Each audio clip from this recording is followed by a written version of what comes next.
যারা কখনো এই তরকারি খায় না তারাও এক বাটি চেয়ে খাবে। আর এটা খেতে এতটাই মজা হয় যে ছোট বড় সবাই খুব তৃপ্তি সহকারে খেয়ে থাকে। আর আপনিও এই রান্নাটা বাড়িতে সবার জন্য একবার তৈরি করে দেখবেন, তো প্রশংসাই প্রশংসা। তো আমি এখানে সমুদ্রের কাচ্চি মায়া মাছ নিয়ে নিয়েছি 250 গ্রাম, নুন হলুদ মাখিয়ে তেলে ভেজে নেব।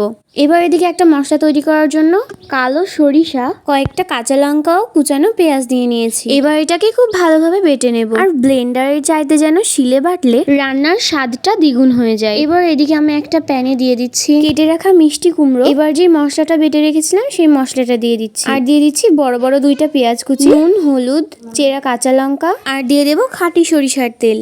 এবার খুব ভালোভাবে হাত দিয়ে মিশিয়ে নেব। মেশানো হয়ে গেলে সামান্য পরিমাণ পানি হাত ধুয়ে দিয়ে দেব।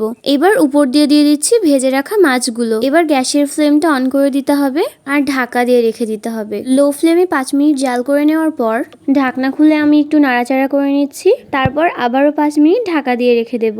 আর আমাদের এখানে এটাকে মিষ্টি কুমড়া বলে। আপনারা এটাকে কে কি নামে চেনেন অবশ্যই কমেন্ট করে জানাবেন। আর আমি কিন্তু এখানে আর পানি ব্যবহার করিনি। আর সব শেষে দিয়ে দেব অল্প একটু ভাজা জিরে গুঁড়ো। তারপর এটাকে নামিয়ে নেব। আজকের মতো এইটুকুই। আল্লাহ হাফেজ।